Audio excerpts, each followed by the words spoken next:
Well, good evening, everybody. Welcome to tonight's OpenMicVO, brought to you by World Voices. I'm Graham Spicer, and so glad that you're here with us tonight as we're getting close to Christmas.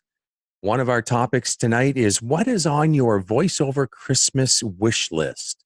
Are you looking for a new microphone, maybe some new training, a new video, or a new demo? Really looking forward to hearing what's on your Christmas wish list tonight with regards to voiceover. We're also talking about home studios tonight. So anything to do with home studios, whether it's software or hardware, acoustic treatment, anything we'll be glad to address when it comes to home studios tonight. I want to roll over our couple of rules off the top. First and foremost, please keep yourself muted if you're not actively participating in the conversation. Don't want to dissuade you from having something to say and from commenting or asking a question or providing an answer. But if you're not actively participating, please keep yourself muted so we don't have any trouble with background noise. Second thing I want to mention is that we record OpenMicVO and it gets posted to YouTube.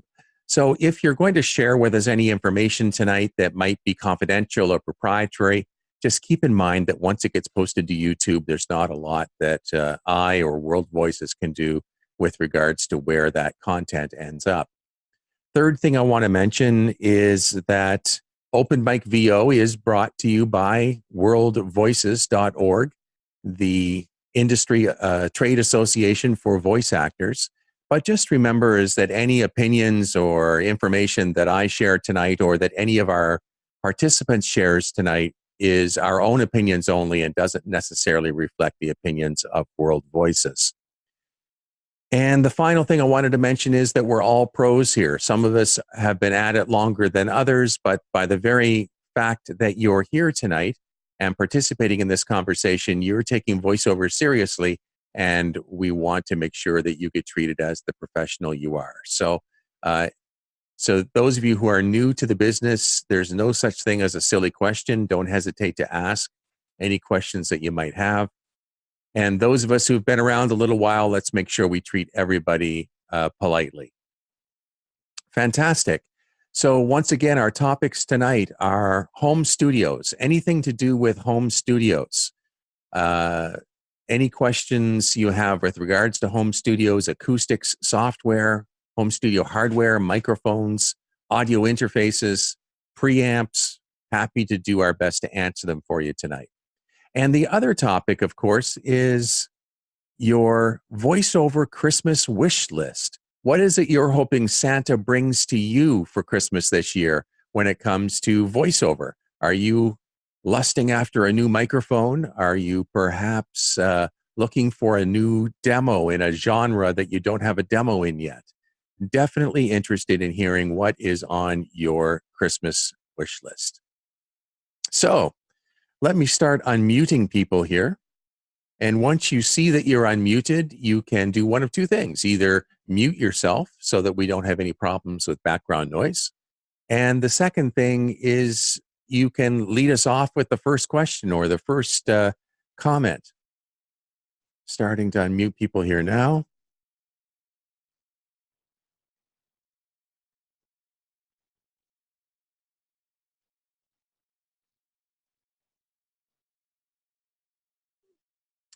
Bill is asking, has anyone tried out the Fine USB mic? I have to admit, I haven't heard of it, and I'm usually pretty up to speed on tech stuff when it comes to voiceover. The FI-FINE USB mic. I'm going to go to a web browser here and see if I can find it.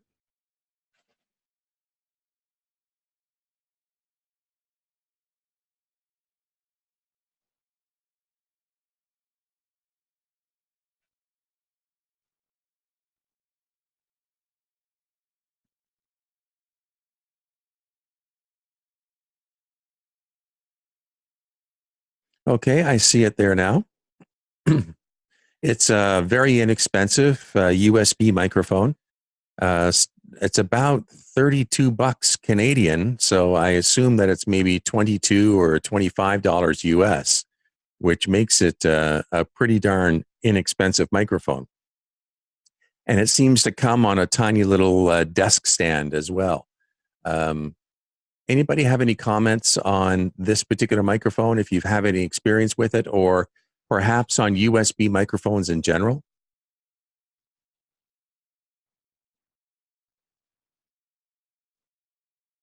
Song is saying that Bill DeWeese, who's a coach and a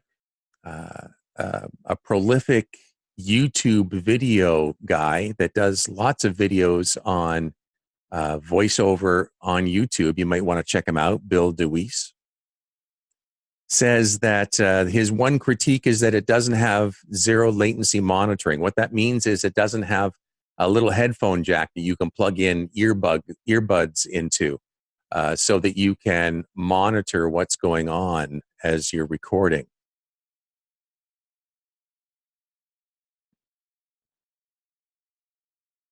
Karen's suggesting that she's not sure that USB is the best solution for a good quality mic. George Whittam, who's kind of the voiceover studio guy to the stars in Los Angeles, doesn't necessarily completely shy away from USB microphones. There are a couple of USB mics that he doesn't mind recommending to people. But there's only a few. There's not many USB mics that he's very keen on. He always thinks that you're better off with a proper condenser microphone running into an audio interface or into a preamp of some sort.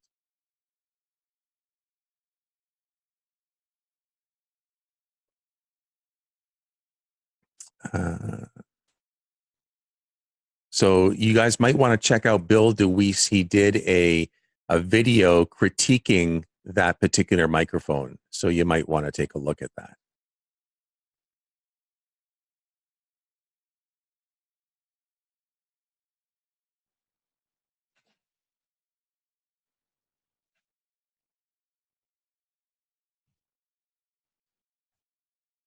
Who else has got a question for us tonight?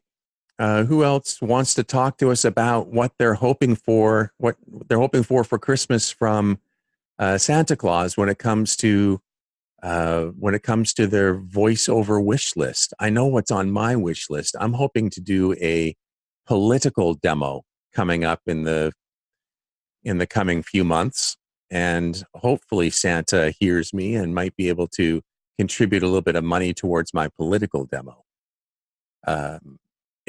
We're coming up on an election year here in Canada in 2019, so there's going to be a fair amount of Canadian political voiceover going on.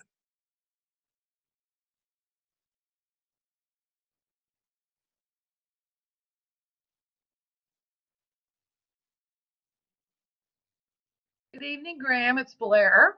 Hey, Blair, how are you? Hi, just fine. Well, I was about to say Happy Thanksgiving, but that's right. Yours was in October. I'm trying to clearly understand what I need to do podcasts while interviewing a person in another location. So I'm wanting Zoom. I think that's part of it.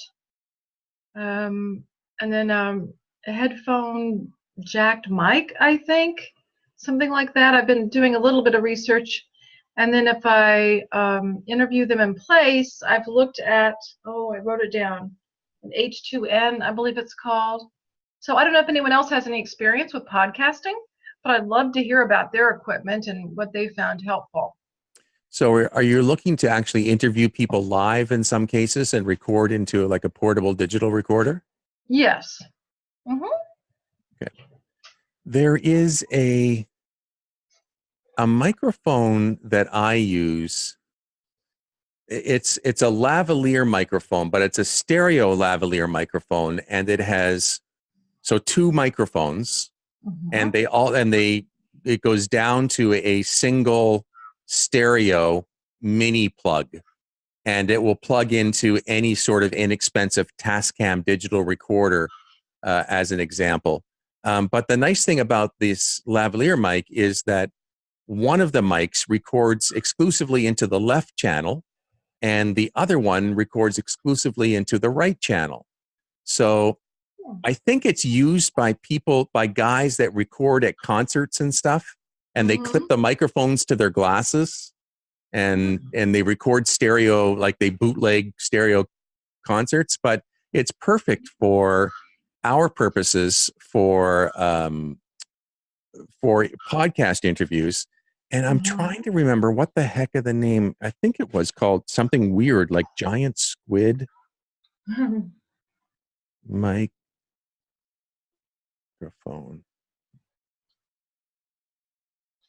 Yeah. It is. It's Giant Squid Audio Lab.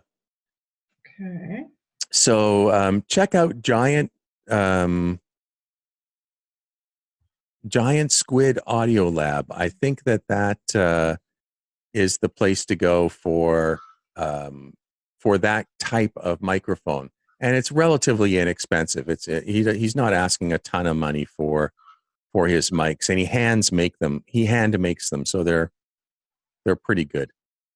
Then do you have to send that through a signal, like on this Zoom H4n that I've seen, or? Yeah, you can buy one of those a Zoom or a Tascam is another very popular, inexpensive digital recorder. It's like under $100 or something like that. And this microphone that I'm suggesting, that has the two lavalier mics, will plug directly into that little Tascam recorder, and you'll have your voice on one channel, on the left channel, and your interviewee's voice on the other channel. Great. And it works really well. I've done many podcast interviews using that technology. Thank you. Thank you very much. You're welcome. And for Tascam digital recorders and stuff, the Zoom H4n, you can just go to like B&H Photo Video, Sweetwater, any of the usual suspects will sell that stuff for you. But Giant Squid, I think Amazon might sell it, but you can buy it directly from this guy Darren, who's the guy behind Giant Squid as well. So they have a website. I guess I was waiting for a link. I was hoping someone would put the link up, but like Giant Squid. I've got it right here. Hang on a second. Okay. Thanks.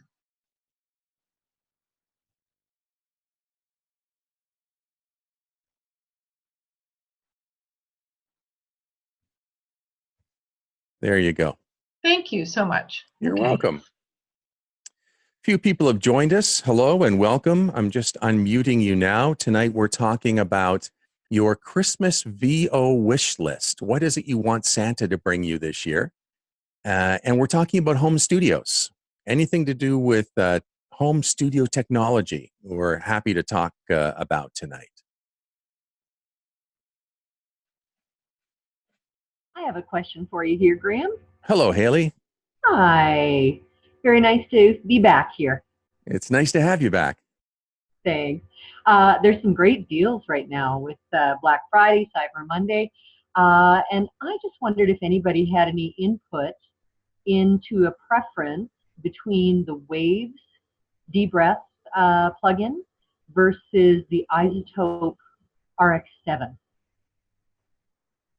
I own an Izotope RX6 and use it frequently, but it doesn't have the DeBreath plugin in it, I don't think. Don't think that came out until RX7. I use the Waves DeBreath plugin every day. It's a regular part of my workflow. Yeah, this is James. Hey, James. The RX7 is a little iffy. I mean, it's kind of hard to fine tune. I use the Waves too. It's a little easier to fine tune, depending on, how loud your breaths are and all that kind of stuff. Nothing is foolproof. You're still going to have to manually manipulate a few here and there, especially if you're doing audiobooks. I mean, sometimes you breathe louder than other times, and sometimes it's not going to catch those things. Other times it's going to clip off the end of words. So you still have to proof. Good to know. Thanks, James. Yeah, it's not something, it's not a set and forget kind of thing. You still have to listen back and make sure that it's catching what it needs to catch. And if it's not, you're going to have to attenuate those on your own. Again, sometimes it will catch the end of a word that has an aspirate at the end, like an H, like that. It will think that's a breath. So it will cut that down. So you're going to have to boost that. But you do have to listen back. You can't just set it and then hope it catches everything. It'll get about 85 to 90% of this stuff. Good to know. Thanks so much. Good advice, James. Who else has got a question for us tonight with regards to home studios or wants to talk about what's on their Christmas wish list?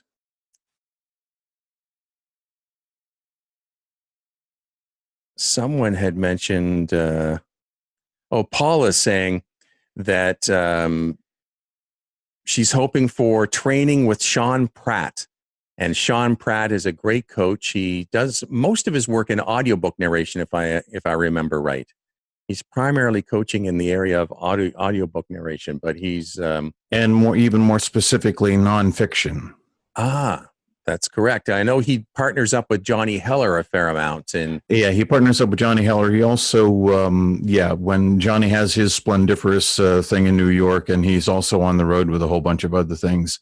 Sean Pratt's there. Sometimes Scott Brick is there.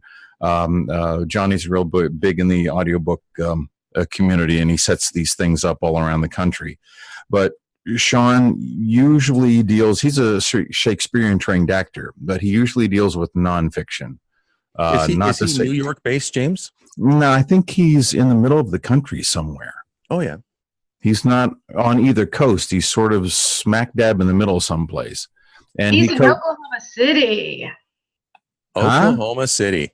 I say that because I'm from Oklahoma. So. Yeah. But he's very prolific, and he's a very, very, very good coach. But his bailiwick is nonfiction work rather than fiction. He does do some fiction, but most of his body of work is nonfiction. James, what's on your voiceover wish list for Christmas? My voiceover wish list for Christmas. Well, I sort of preempted that a little bit. I just bought a new interface, and it's a PreSonus Studio 2.6, I think it's called. Yes, congratulations! And, that's awesome. And I have a what is it? The Mojave 201 FET.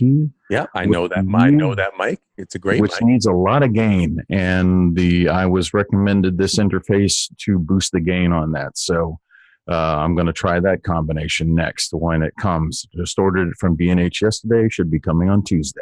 Fantastic! Congratulations. Thank you. Merry Christmas early. And as some of you may have seen on some of the Facebook pages and my personal Facebook page, I just built me my own new improved home studio. Which yes, I saw that. I liked the post, if I remember right. And oh my God, is it nice? I have to crow about it. I mean, I outdid myself. It's just. I've had people come in there and they can't hear a thing. It is dead quiet in there. What did you put between the in the walls that helps make it so quiet? Roxol. Well, they call it Rock Wool now. Roxol changed the name of it, but it's the Rock Wool Safe and Sound. I actually built a room. It's a room. It's stud, stick, and frame construction with a base, and it's all insulated. In the stud bays, and I even incorporated a little window, which I like a whole lot because I can see out. But one of the things that I found was this egg crate material, which is made out of recycled cotton, and it is sound absorbent. Now, I'm not a big fan of foam. I do have a little bit of foam in there, but foam is more sound diffusing rather than sound absorbing. But this cotton material just sucks the sound right up. So when you're in there, my noise floor is somewhere like negative 72 dB. Oh, that's Crazy. amazing. Amazing. Congrats, James. James, Emily is asking, can we have James's last name so we can look up the studio pics? Do you mind sharing your last name? Sure. Romick.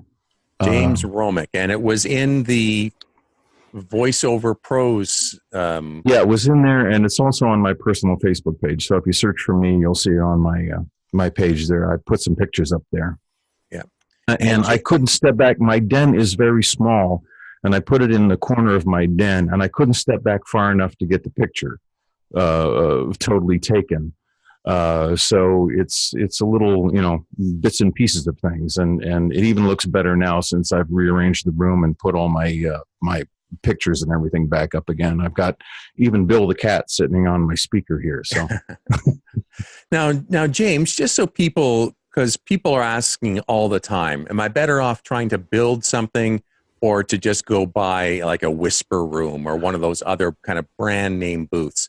Do you mind sharing with us how much it cost you to build your own booth? It really kind of depends, first of all, on how handy you are.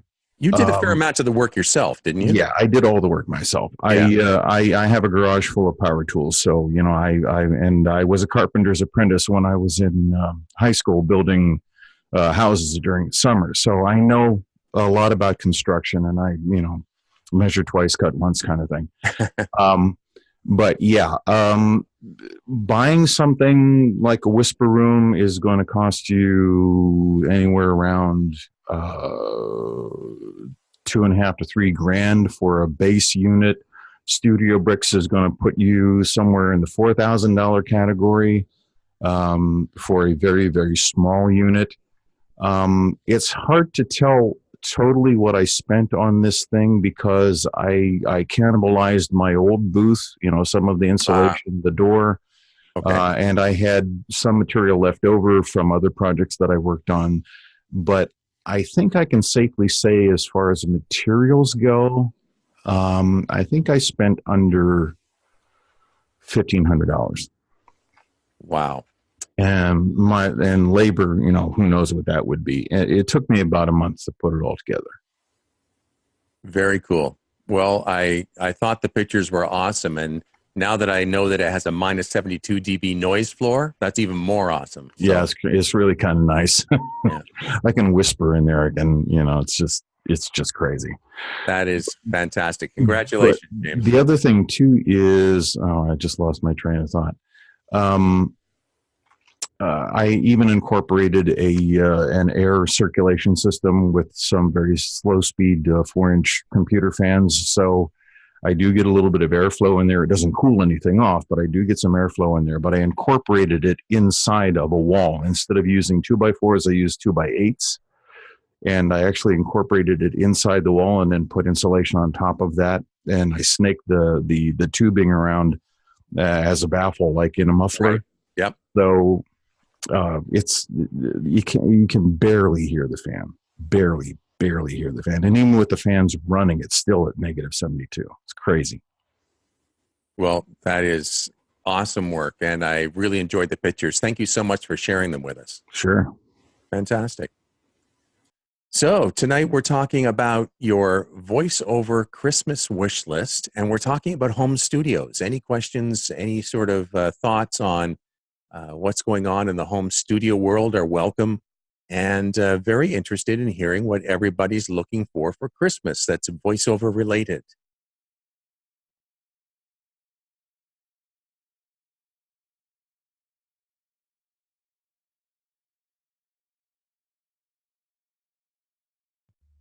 Hello. Hello, how are you? Hey, I'm doing fine. Okay. This is okay. So I kind of want to ask about monitors. I guess, how do people mount a monitor in your booth? I'm on a laptop right now, and I prefer I guess some sort of monitor stand that I could keep on a table or something like that instead of screwing into a wall. So, yeah, just some input. Do you mount a monitor in your booth? I don't have monitors in my booth. I just have a pair of headphones. But I don't edit in my booth. I have a separate, like where I'm sitting here now talking to you is my edit station, and my booth is just off to my right-hand side here.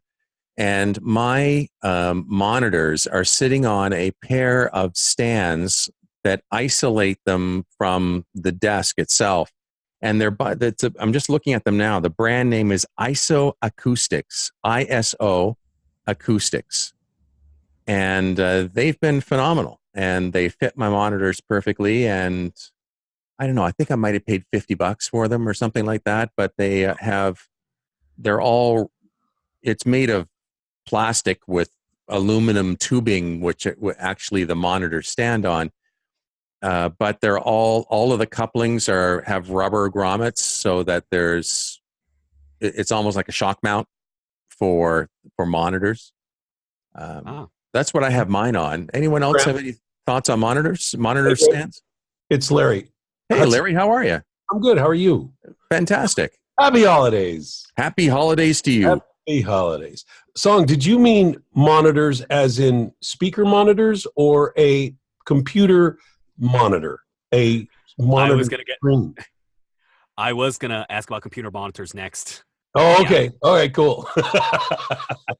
Because it was like, well, I thought he meant monitor, because he said he didn't want to take his computer in his booth. I'm actually looking up a really good answer for you. Studio Bricks has a company that they're related to. Graham, do you remember the name? I think it's like it's MIKI, something like that. And it is the slickest system ever. It is not cheap. I mean, one of their brackets is like you're about in for about $350 to $400. Yeah. But it's literally one piece of metal that has a sort of a slide through it, and then you connect they have both a monitor connector and a boom arm for your mic, and it is the cleanest setup I've ever seen, and you see it in Studio Bricks booths, and I'm going to look it up for you and I can share it. Larry, personally in my booth, go ahead. That's yes, say it again. Yellow Tech, but it's called the MIKI something, right? Right. There's actually two different brands. Yellow Tech, I think, is kind of like the brand name, and then I think Mika, M-I-K-A. There you go. If I remember right, they're knockoffs of the Yellow Tech. Either Yellow Tech's a knockoff of Mika, or Mika's a knockoff of Yellow Tech. But there's quite a substantial price difference between the two of them. But apparently, when you look at them, they're like visually identical. Like you can't tell them apart.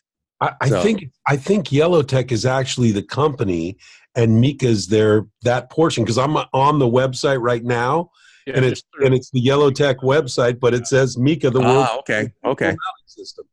Yeah, they're really slick. I mean, they are gorgeous, but that's a lot of money. Personally, in my booth, I have a little shelf, and I literally just have my monitor on its stand sitting there, and that works perfectly well for me. Interesting. Thank you very much. Song, I just put a couple of links up in the chat with the Yellow Tech for you if you need that. All right, I am on that. Larry, while you're there, Haley just asked, what's the best way of measuring the noise floor of your booth? And I know you'd have a great answer to this. Okay, so here's what you do. You pick the quietest time of the day, or whenever you're going to do it. You can either be in your booth or out of your booth. It doesn't matter. You start the recording. This is the way I teach people to do it. Say the word start. Take a big deep breath. Say the word start. Hold your breath. Don't blink, swallow, move, blink, anything for 3 to 5 seconds. Then open your mouth and say stop. And then stop the recording. Highlight the middle third of that little test section, and then just look at your meter, and wherever it peaks out, that's your noise floor. Simple as that. Thanks, now, Larry. But Larry, how about setting the mic level to begin with, though? Oh yeah, very important. So before you do your noise floor test, what you want to do is do an actual volume mic check. And it's really funny how people will send me samples, and it's like, so this is what it sounds like when I'm close to the mic, and this is what it sounds like when I'm away from the mic. I don't want you to talk to me. I want you to perform a script.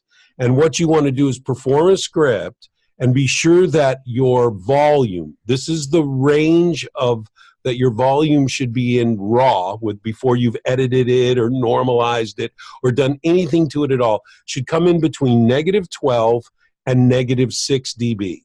If it jumps now and then a little bit over 6, or if it goes a little bit under the -12 now and then, that's not a problem, but you want the majority of it to be right there in the middle, right around -9 dB, like solid all the time. Then you know your volume is right, and then do your test. Because if you do your test and your mic isn't loud enough, then you're fooling yourself about what your actual noise floor is. What program, Haley, are you recording on? I'm using Pro Tools. Lucky you. I say that lovingly. Do you love Pro Tools? Do you know Pro Tools? Yeah, I know it reasonably well. I Okay. feel confident on it. Yeah, that's good. Then hey, you go for it, girl. Because I wouldn't attempt that for anything. And then listen, I know lots of people that's just what they learned on, and they're really comfortable with it. But in general, we always say sort of like using Pro Tools for voiceovers, like taking the space shuttle to the local Piggly Wiggly. You're going to overshoot your target. It's going to be really expensive, and the learning curve is very steep. But if you're there and you love it, hey, you stick right where you are, because it's got lots of features, obviously. But so that's it. Yeah, I'm a musician as well, so it kind of. Perfect. Yes. Yeah. Understood. Yes, it is definitely made for those, made for musicians. That's what it would. You go into any studio in the world, pretty much they're using Pro Tools. So do you understand now how to assess your noise floor? I think so. Yeah, that makes a lot of sense, just the way you described it there. So thanks very much. Let me say that the goal is to get your noise floor below, in essence, -60, because we're pretty much -60, -59 dB. Anything in that range is inaudible to the human ear. So if your noise floor, and there are most of the programs out here, with a few exceptions, have certain things that you can use, like called noise reduction. And I found, like an Adobe Audition, their noise reduction default settings are amazing. I'm sure Pro Tools has some kind of noise reduction if you needed to use it. Let's say you came in at -48 dB and you want to get it below -59, you could certainly, that is one way to do it. And I will tell you that anything below, if your noise floor is above -48 dB, strongly recommend you keep looking in your space to figure out what's causing that noise. Usually it's something very common, like your computer is too close to the computer should not be in the booth at all. And if you really have the need that you must control your computer and play engineer while you're trying to play performer, then the best thing to do is get a separate monitor in there so that you're not getting the noise of the computer in your recording area, whether it be a closet or a booth or whatever. So because if it's not below -48, I've found, even using noise reduction and using different stacks and this and that, it tends to sometimes leave artifacts, it does weird stuff to the voice. You got to be careful. And you want to be very conservative with that stuff. And by the way, Graham, it was really funny you mentioned about using RX6. If you have a really low noise floor, like let's say it's 55, 56, which mine is like 58, I think. And I don't always run noise reduction because it's so low already. But this week, for the first time, I used on my RX6, I used voice denoise. Oh, it's amazing. I could not believe it. It was amazing. And it took it took care of the noise floor. It took care of a whole bunch of clicks and pops that I normally have to edit out manually. It was amazing. So highest kudos on that one. Yeah, and RX7 is even better because they just refined the algorithms just a little bit, which upped the game a little bit. But as far as, I want to piggyback on the noise floor, what Larry was saying, I do exactly the same thing that he does, is find out where my levels are on my interface, where I'm recording between -12 and -6. So that's how I measure my noise floor too. And I record, in the middle of the night, about 2 minutes worth of room tone, because I need a good amount of room tone to splice into my audiobooks because I leave big editing gaps. But I take the best piece of that room tone with the noise floor at about -72, what I got now, and I can splice that into my books. I want to, if it's okay with you, Graham, I want to explain why noise floor is an issue. Yeah, please. So one of the things that, you know, for us that have our quote home studios, that why we deal with noise floors, because, you know, you go into a professional studio and they probably spent $15,000 to $20,000 to create the booth that you're in that is completely soundproof. And it is, in fact, the noise floor is so low it's not, you know, it's way below 60 dB. It's not you don't hear it. And for those of you that have used Pro Tools, I believe there is a function on Pro Tools that if there is X amount of silence, you know, between when you're talking, it will automatically break up each of those sentences or parts into separate little blocks. And so in professional studios, when they're putting their timing together, they're moving blocks of vocal waveforms together to get them closer together or farther away. So literally in those gaps where those blocks, there's no block of waveform, it is complete dead air. See, because they don't have noise floor. And if you had a noise floor and you couldn't do those, you know, blank pieces. You can't go to silence because you hear what's called drop off. So for us as people with home studios, we must deal with our noise floor so that we can edit quicker and faster. And I know there's lots of different ways people do it. I know lots of audiobook narrators that cut and or that they paste in tone like James just said. For me, all I do is I handle my noise floor so it's below -60, and then I can silence between those gaps, and there is no gap. There is no drop off. It just sounds like I stopped talking. And one of the things is there's really a big argument about breaths, since we're there talking about it. And I have a really great rule about breaths, and it seems to have served me well for the number of years that I've been in this business. And it is this. And I will admit, I do not do audiobooks, but even in audiobooks, I've bought several audiobooks that I listened to the first 4 minutes and threw it away because I couldn't stand listening to the guy sound like Darth Vader. but because the breaths really are distracting to me, and that's my rule is this: if the breath is part of the performance, it stays. If it's not part of the performance, it goes. And that's a really simple rule to live by. And, you know, sometimes you might, you know, because I hear people tell, oh, yeah, I send in my auditions, you know, for commercial stuff, and I leave the breath in because they say it sounds more natural. I say BS. And why I say that is because the whole idea, and I ask everybody this question on my Audacity course that I teach as well as my Adobe Audition course. The first thing I ask everybody is, why do we edit? And they always go, oh, to make it sound better. Well, the truth is, well, why is editing out our breaths and taking out all these clicks and pops better? Because that's what we sound like when we talk. And the answer is the client wants it clean. Why does the client want it clean? The client wants it clean because those clicks, pops, and breaths are distractions to the message. And what they want is just the message, no distractions. And that's, my friends, why we edit. So the idea for me is I go for, when it comes to breaths, that's the rule that I live by, is if it's part of the performance, it stays. And if it's not part of the performance, it must go.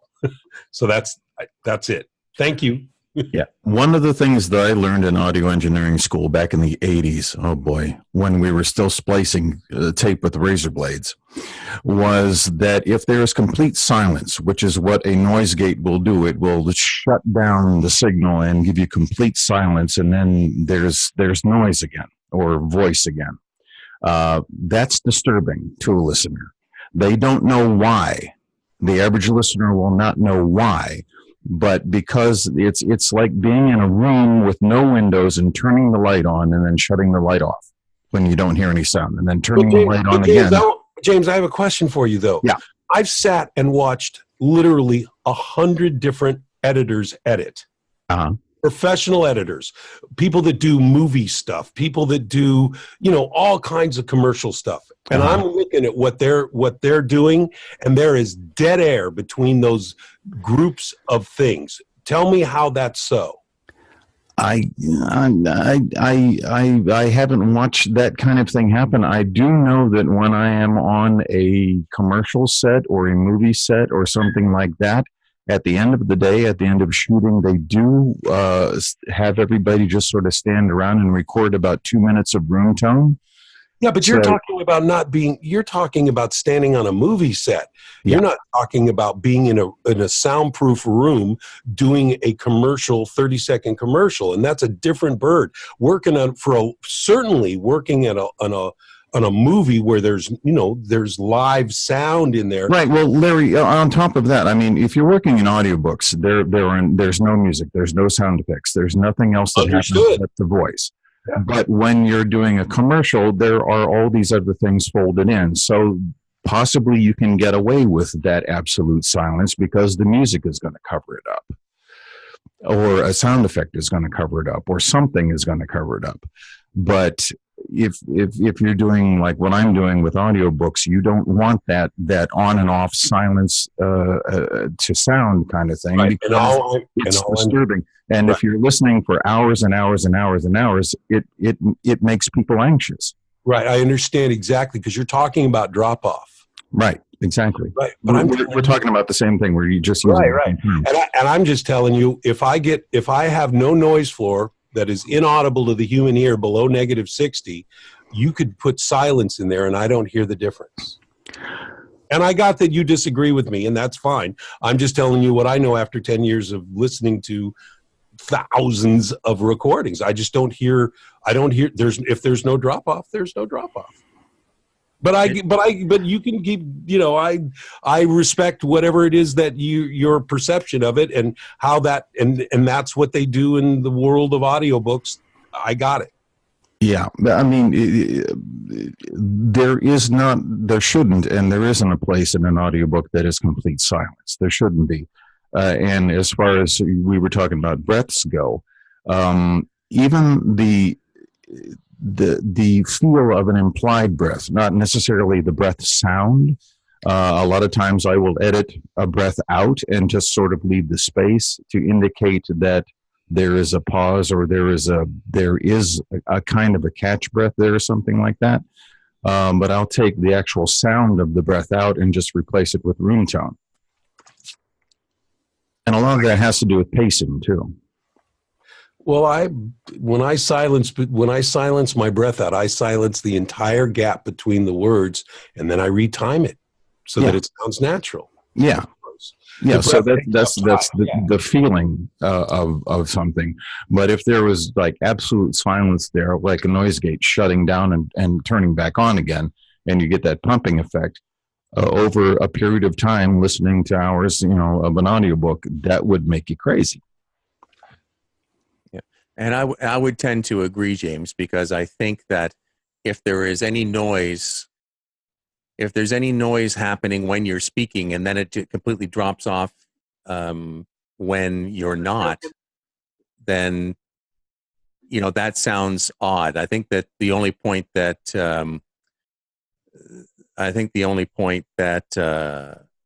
Larry's trying to make is that his noise floor when he's recording in his booth is so low that the difference in level between his extremely low noise floor, which there wouldn't be any noise behind him when he's speaking,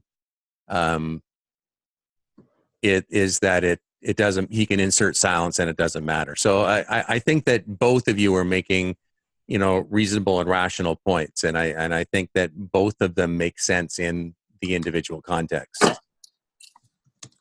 Can I ask Larry a question? Hey, sure. Sure, thanks. Larry, when you were talking about noise floor and Audacity, and I know you're the expert on that kind of thing, Audacity has that feature called Analyze, where you can kind of do your measurement and then do the analyze measurement rather than looking at the waveform. Do you use both, and why don't you if you don't use the analyze function?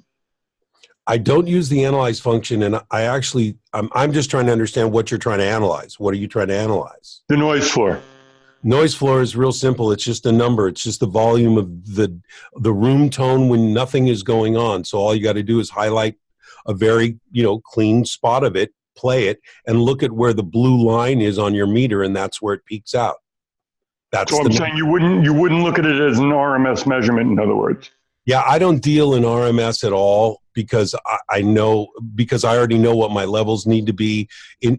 Again, and I know this is another audiobook thing that ACX requests something regarding RMS, and I always found that interesting because RMS has to do with speakers and stuff. But that said, what I just know where the volume, what the proper modulation needs to be. Dan Leonard said the number one mistake that he hears the most is under modulation, which means the volume is not loud enough. So as long as your volume is coming in safely between -12 and -6, and you basically make a recording of your room tone with nothing going on, no fans running, no HVAC, whatever, and you be quiet for 3 to 5 seconds, highlight the middle of that, play it, and look at your meter. That will tell you what your noise floor is simply, and it is the fastest way to do it. Thank you. Yeah. Thanks for asking. So we had JD chime in saying that what he's looking for Hanukkah is a Mixer Face R4, which he sounds excited about. Dave weighed in on our conversation earlier about mounting monitors. And in this case, he's talking about his audio monitors, not computer monitors. So he has his M Audio monitors sitting on his desk atop a pair of Auralex foam pads for monitors. Auralex makes these really cool foam pads that can, depending on how you configure them, can either point the monitors up slightly, which makes the most sense for most of us when we're sitting at our desks, where the monitors, if they're down at desk level, need to be pointed up at our heads. But they also can be configured so that they are pointing downwards as well. Pretty cool the way that they just cut up some foam and it works. So that was what Dave weighed in with on with regards to how he has his audio monitors situated within his studio environment.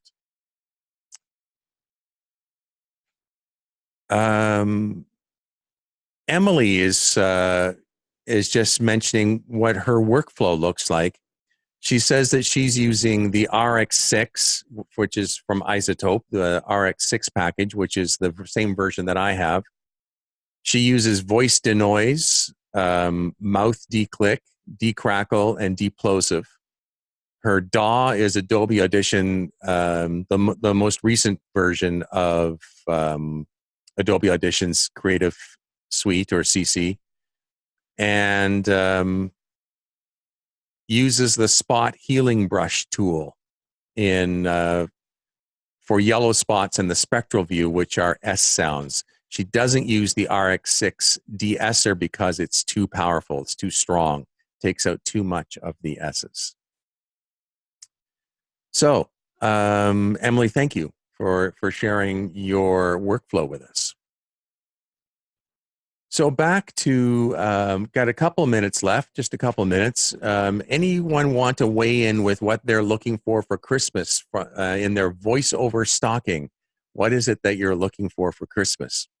Or Hanukkah, as JD pointed out. And also, are there any other questions with regards to home studios?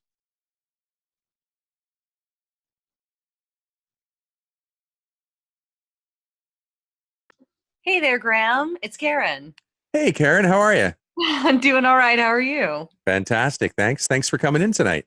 Absolutely. Absolutely. I just want to chime in. Oh, dear Santa, please bring me a new character demo this year. That would be awesome. Now, do you have some thoughts yet on who you want to work with on this demo? I've got a couple of options, and I'm still kind of narrowing down. But once I do, then we're going to go for it. Well, make sure you let us know once you've decided on who you chose, and let us know why you chose them. Absolutely. And I'll post it everywhere. So Okay. Well, Merry Christmas, and I hope that you get what you're looking for. thanks so much, Graham. Fantastic. And thanks again for popping in tonight. Sure. Who else has got something they're looking for?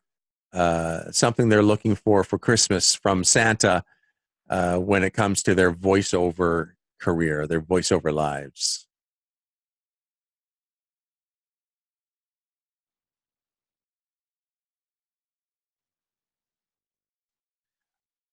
Blair is asking a question here.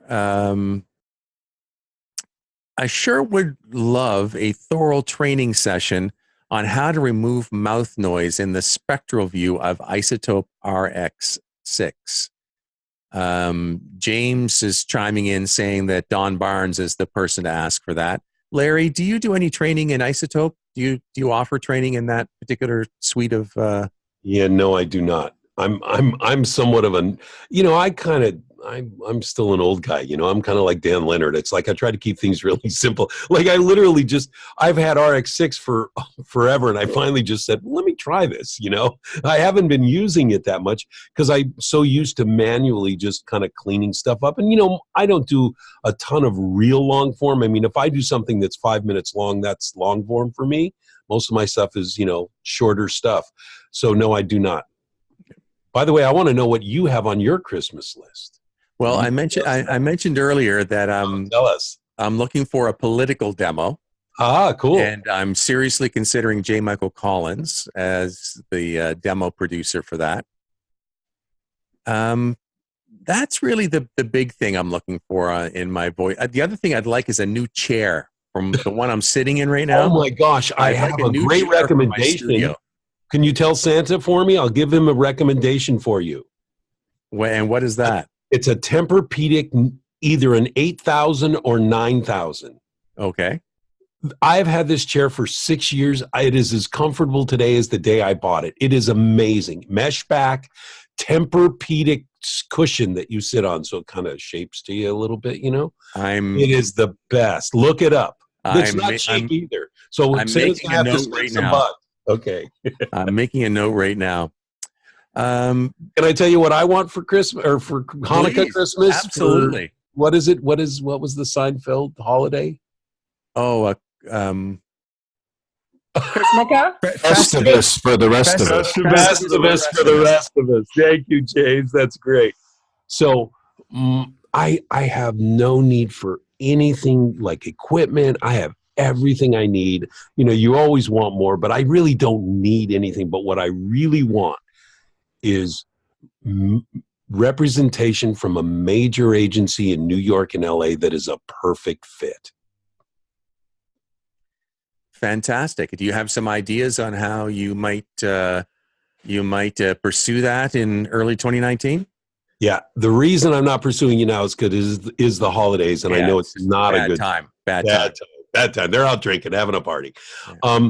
I have like 5 on my list, and then now it's just a matter of I have people in all of those agencies that to help kind of walk me in, and it's really about finding the right fit. Because even if I'm with a major agency, if it's not a great fit and they have 50 other guys that sound just like me, it doesn't make any sense.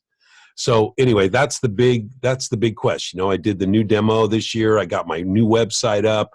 Everything's working. Everything's clean. I updated everything. Now it's time to do that. Fantastic. Well, fingers crossed for you, Larry, that you get the representation you're looking for in 2019.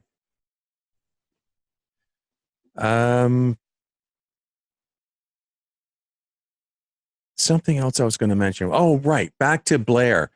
And Blair was asking about training on Izotope RX6. Blair, if you're a member of LinkedIn, you've got access to, if you're like a pro member or a paid member of LinkedIn, you've got access to lynda.com, lynda.com.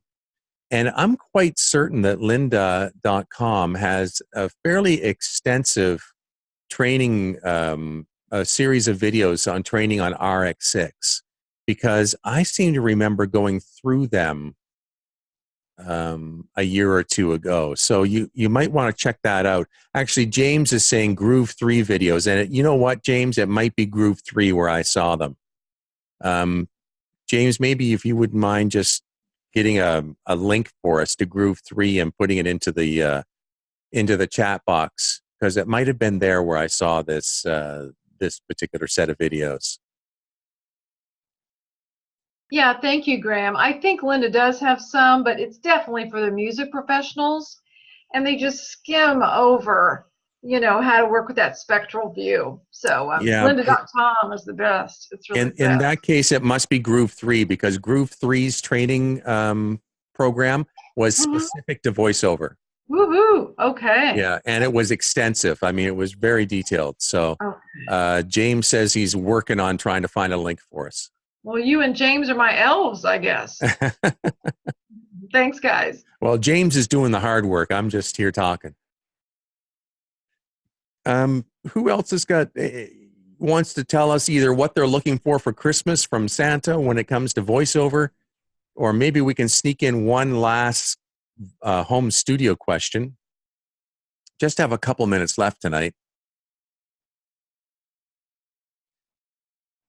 And Larry Hudson chimed in with the Groove 3 link. Thank you very much for that, Larry, finding it.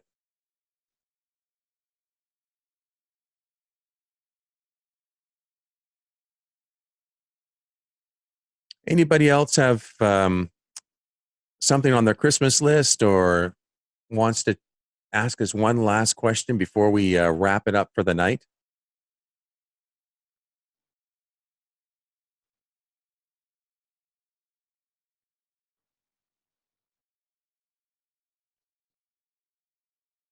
Going once? Going twice? Okay. Well, then we will wrap it up. It's 9:57, almost 9:58. Thank you all very much for attending tonight.